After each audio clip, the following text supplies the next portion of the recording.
नमस्कार, उत्तराखंड समाचार में आपका स्वागत है। मैं देवेंद्र प्रसाद। सबसे पहले मुख्य समाचार। देश भर में पारंपरिक उल्लास के साथ दीपोत्सव की धूम। राष्ट्रपति, उपराष्ट्रपति और प्रधानमंत्री ने देशवासियों को दी शुभकामनाएं। राज्यपाल और मुख्यमंत्री ने भी प्रदेशवासियों को दी दीपावली की बधाई।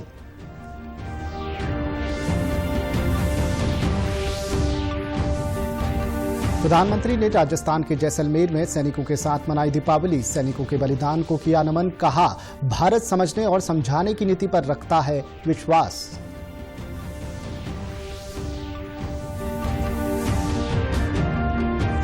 मुख्यमंत्री त्रिवेंद्र सिंह रावत ने देश की सुरक्षा में तैनात सैनिकों संग मनाई दिवाली। हर्षिल में हिमवीरों और सेना के जवानों का मुंह मीठा कराकर हौसले को किया सलाम।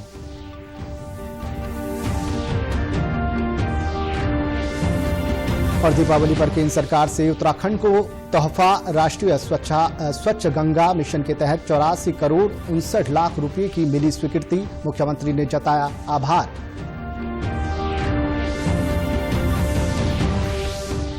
अब समाचार विस्तार से। देश के साथ ही प्रदेश में भी दीपावली धूमधाम से मनाई जा रही है। यहां बाजारों से लेकर सरकारी दफ्तरों और भवनों में आकर्षक सजावट की गई है, जो रंग बिरंगी लाइटों से जगमगा रहे हैं। हालांकि कोरोना संक्रमण और प्रदूषण की स्थिति को देखते हुए एनजीटी ने दीपावली पर निर्देश भी जारी किए हैं, जिनका पालन कर राज्य सरकार ने गाइडलाइन जारी की है। पेश है एक रिपोर्ट। कोरोना संक्रमण और प्रदूषण की ताजा स्थिति को देखते हुए एनजीटी ने इस साल दीपावली पर देश भर में पटाखे जलाने के लिए निर्देश जारी किए हैं। जहां प्रदूषण का स्तर ज्यादा है, वहां पटाखे फोड़ने पर प्रतिबंध रहेगा। वहीं जिन इलाकों में प्रदूषण का ग्राफ मध्यम और कम है, वहां पटाखे जलाने के लिए 2 घंटे का समय तय किया गया है। इसी कड़ी में उत्तराखंड राज्य के 4 जिलों के 6 शहरों को मध्यम और कम श्रेणी में रखा गया है। ऐसे में देहरादून, हरिद्वार, ऋषिकेश, हल्द्वानी, रुद्रपुर और काशीपुर में प्रशासन के निर्देशों के तहत केवल 2 घंटे के लिए पटाखे जलाने की अनुमति दी गई है। इन प्रमुख शहरों में केवल ग्रीन पटाखे ही जलाए जा सकेंगे। दीपावली और गुरु पर्व पर रात 8 बजे से 10 बजे और छठ पूजा पर भी रात 8 बजे से 10 बजे तक केवल 2 घंटे के लिए ही ग्रीन पटाखे जलाए जा सकेंगे। एनजीटी के आदेश हैं कि देहरादून जनपद के अंदर जो है वो ग्रीन क्रैकर्स जो है जलाए जाने हैं, और वो भी 2 घंटे के लिए दिवाली के दिन। उसके आदेश राज्य सरकार से भी जारी हुए हैं और हमारी तरफ से भी आदेश जारी करके सारे एसडीएम्स को और पुलिस के जो उनके काउंटर पार्ट हैं उनको निर्देशित किया गया है कि वो लोग राउंड पर रहें, और जहां इस तरीके की बातें आती हैं, अगर कोई इस नियम का उल्लंघन कर रहा है, इन आदेशों का उल्लंघन कर रहा है, तो उसके ऊपर कार्रवाई करें। और दिवाली के दिन भी रात 10 बजे के बाद हमारी टीम जो है कंटिन्यूअस गश्त पर रहेगी, जिससे कि 10 बजे के बाद अगर कोई पटाखे फोड़ते हुए मिलता है तो उसके विरुद्ध कार्रवाई की जा सके। दरअसल कोरोना संक्रमण के बीच पटाखों का धुआं हमारे लिए तो जानलेवा साबित होता ही है, साथ ही ये जानवरों और पर्यावरण को भी भारी नुकसान पहुंचाता है। जहां एक ओर पटाखों से निकलने वाला धुआं और रसायन हमारे श्वास तंत्र और आंखों को प्रभावित करते हैं, वहीं दूसरी ओर पटाखों की तेज आवाज हमारे कानों के लिए भी हानिकारक है। ऐसे में पटाखों का इस्तेमाल हमारे और पर्यावरण के लिए बेहद हानिकारक माना जाता है। दीपावली जो है हर्षोल्लास का त्यौहार है। बच्चे जो है ज़्यादा एक्साइटमेंट में पटाखे वगैरह छुड़ाते हैं। पटाखों की वजह से कुछ धुएं वाले पटाखे होते हैं, वो आंखों को नुकसान पहुंचाते हैं। कुछ बर्न इंजरी होती हैं जो जलने की वजह से होती हैं, लापरवाही की वजह से। कई बार हाथों में पटाखे छूट जाते हैं वो जल्दीबाजी में। तो इन सब का ध्यान रखें। बच्चों के साथ पेरेंट्स साथ में रहें और ये ध्यान रखें कि पटाखों से कोई इंजरी ना हो। और दूसरा पॉल्यूशन फैलता है, तो सांस के मरीजों को थोड़ा दूर रहना चाहिए, क्योंकि पटाखों की जो फ्यूम्स वगैरह आती हैं तो मरीज अंदर रहें। हमारे यहाँ जो है हॉस्पिटल में इसका पूरा इंतजाम किया हुआ है। इमरजेंसी में लोग इमरजेंसी में ही आते हैं, और लेकिन प्रिकॉशनरी सब लोग इस बात का ध्यान रखें। दीपावली पर पटाखों का उपयोग न करते हुए इको फ्रेंडली दिवाली मनाने से हम हमारे और पर्यावरण की सेहत का भरपूर ख्याल रख सकते हैं। कोशिश करें कि सरकारी नियमों का पालन कर इस दीपावली को और भी खूबसूरत और यादगार बनाएं। ब्यूरो रिपोर्ट, दूरदर्शन केंद्र, देहरादून। प्रधानमंत्री नरेंद्र मोदी ने आज राजस्थान में जैसलमेर में लोंगेवाला की अग्रिम चौकी पर जवानों के साथ दीपावली मनाई। उन्होंने जवानों को संबोधित करते हुए कहा कि वीर सपूतों के बलिदान पर धरती, आकाश और संपूर्ण इतिहास गर्व करता है। उन्होंने कहा कि हर भारतवासी को अपने सैनिकों की ताकत, शौर्य, अजेयता और अपराजिता पर गर्व है। हिमालय की बुलंदियां हो, रेगिस्तान में बालू के ढेर हो, घने जंगल हो या फिर समंदर की गहराई हो, हर चुनौती पर हमेशा आपकी वीरता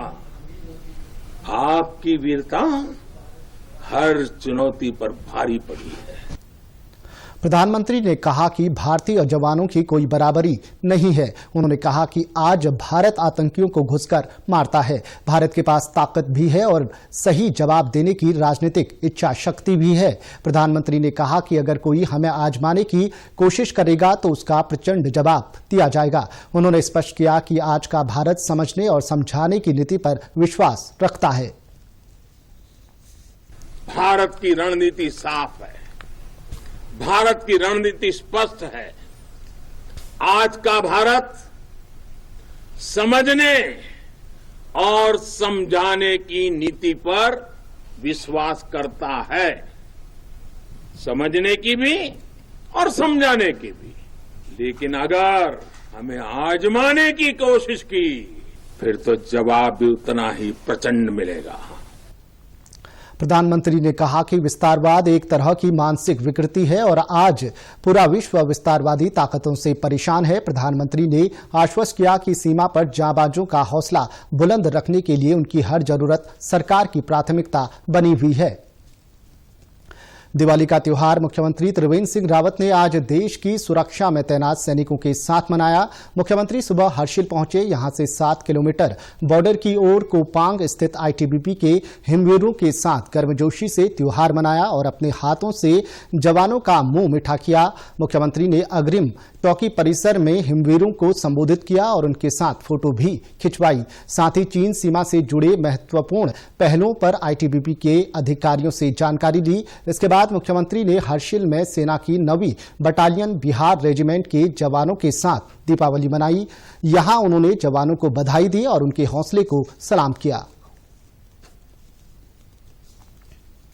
बहुत खुशी और सौभाग्य की बात है कि मैं अपने हिमवीरों के साथ में यहाँ पर आज दीपावली कार्यक्रम में सम्मिलित हुआ हूँ। और निश्चित रूप से जब हम अपनी सीमाओं पर जाते हैं तो जहाँ हमारे सैनिक सीमाओं की सुरक्षा कर रहे हैं, हमारे मन में ये विचार आता है कि हम इन इलाकों के लिए और क्या कर सकते हैं। मुख्यमंत्री ने देश की सुरक्षा में तैनात सैनिकों के प्रति आभार व्यक्त करने और उनका हौसला बढ़ाने के लिए सीमावर्ती क्षेत्रों का दौरा किया। दीपावली में पहाड़ की लोक कला शैली ऐपण का विशेष महत्व है। अल्मोड़ा में खास तौर पर त्योहार के अवसर पर घरों की देहली, मंदिर और आंगन में विशेष रूप से ऐपण कलाकारी देखने को मिलती है। दरअसल ऐपण का अर्थ लीपने से होता है। इस कला के जरिए लोग दीपावली पर घरों को लीपते हैं और घरों को सजाते हैं। लोक कलाकार मीरा जोशी ने बताया कि ऐपण कला बेहद शुभ मानी जाती है, जो पहाड़ की संस्कृति की परिचायक है। आज ये दिवाली का पर्व है तो इसमें ऐपण देना एक शुभाशुभ माना जाता है। कुमाऊं में खासकर कुमाऊं की ये परंपरा रही है कि ये गेरू बिस्वार से दिए जाने वाले ऐपण हैं। इनको ये पहचान है, विशिष्ट पहचान है ये कुमाऊं की। इसमें घर में जैसे प्रवेश कोई करते हैं तो पता लगता है कि ये कुमाऊं का घर है, क्योंकि ऐपण पहचान है इसकी। ऐपण में देवता गृह में महालक्ष्मी की ये गेरू बिस्वार से दिए जाने वाले ऐपण हैं, इसलिए ये देवता गृह में महालक्ष्मी की चौकी दी जाती है। ऐपण पारंपरिक बेलन दी जाती हैं। कुमाऊं में ऐपण के विशेष महत्व को लेकर स्थानीय निवासी शांति पांडे ने जानकारी दी और इसके विधान को भी साझा किया।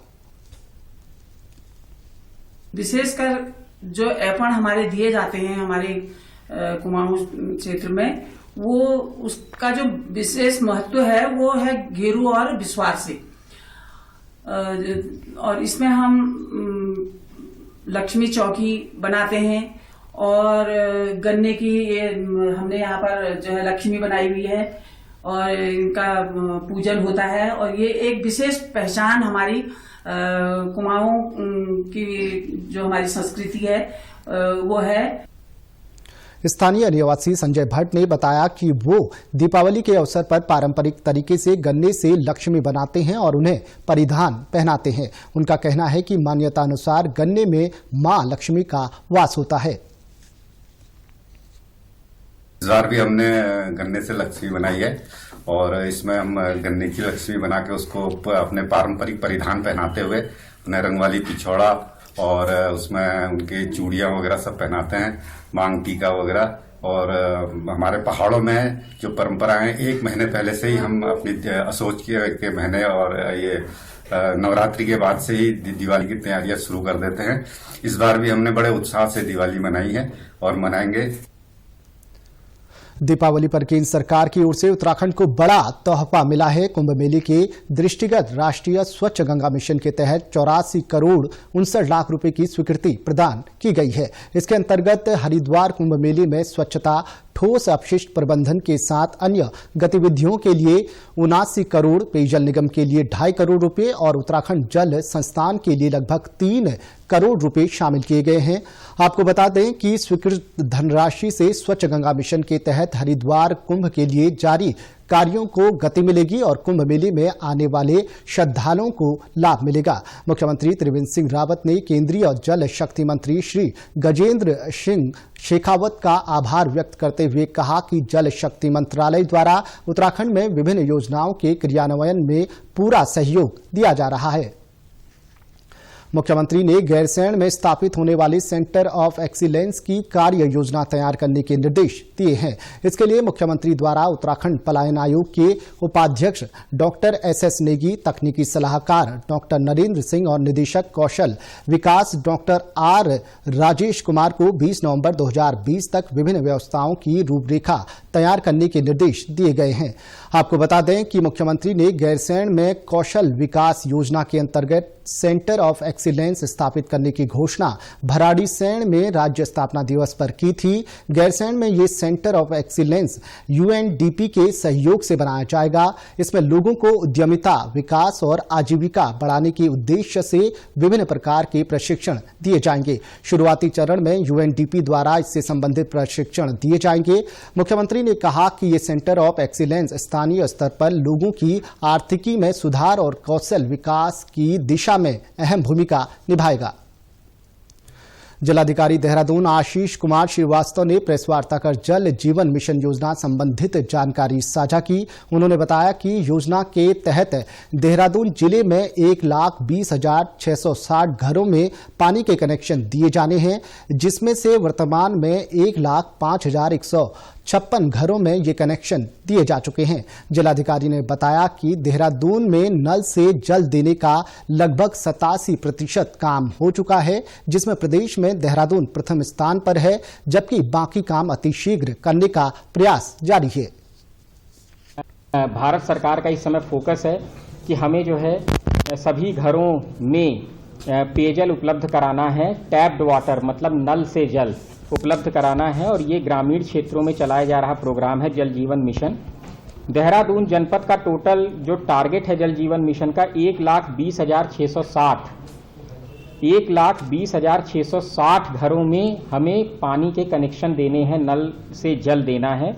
और वर्तमान में देहरादून ने 1,05,156 इतने घरों में कनेक्शन दे दिया है देहरादून जनपद के अंदर।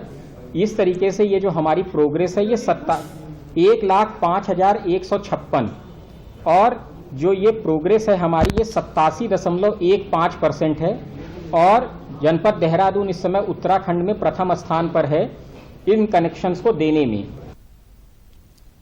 मुख्यमंत्री त्रिवेंद्र सिंह रावत ने बारामूला में नियंत्रण रेखा पर तैनात BSF के सब इंस्पेक्टर ऋषिकेश के गंगानगर निवासी राकेश डोभाल की शहादत पर शोक व्यक्त किया है। उन्होंने शहीद जवान की आत्मा की शांति और दुख की इस घड़ी में उनके परिजनों को धैर्य प्रदान करने की ईश्वर से कामना की है। मुख्यमंत्री ने कहा कि राज्य सरकार द्वारा शहीद के परिजनों को हर संभव मदद की जाएगी। पूर्वी एशिया शिखर सम्मेलन विदेश मंत्री एस जयशंकर आज पूर्वी एशिया वर्चुअल शिखर सम्मेलन में भारत का प्रतिनिधित्व करेंगे। इस दौरान सम्मेलन की 15वीं वर्षगांठ पर इस मंच को उभरती चुनौतियों के प्रति अधिक उत्तरदायी बनाने के तरीकों पर चर्चा होगी। सम्मेलन की अध्यक्षता वियतनाम के प्रधानमंत्री नुयन सुक फुक करेंगे। इसमें पूर्वी एशिया के सभी 18 देश भाग लेंगे। शिखर सम्मेलन में शामिल शासनाध्यक्ष कोविड महामारी सहित अंतर्राष्ट्रीय और क्षेत्रीय हितों के मुद्दों पर भी विचारों का आदान प्रदान करेंगे। उत्तराखंड के समाचारों में बस इतना ही। उत्तराखंड की खबरों के लिए आप हमसे सोशल मीडिया के माध्यम से भी जुड़ सकते हैं। हमारा ट्विटर हैंडल है DD News_देहरादून, हमारा फेसबुक पेज है DD News उत्तराखंड और हमारे YouTube channel DD News Uttarakhand को भी आप सब्सक्राइब कर सकते हैं।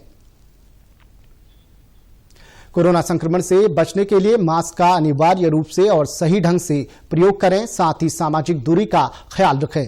नियमित रूप से हाथ धोएं और याद रखें, कोरोना को हराना है, मास्क जरूर लगाना है। नमस्कार।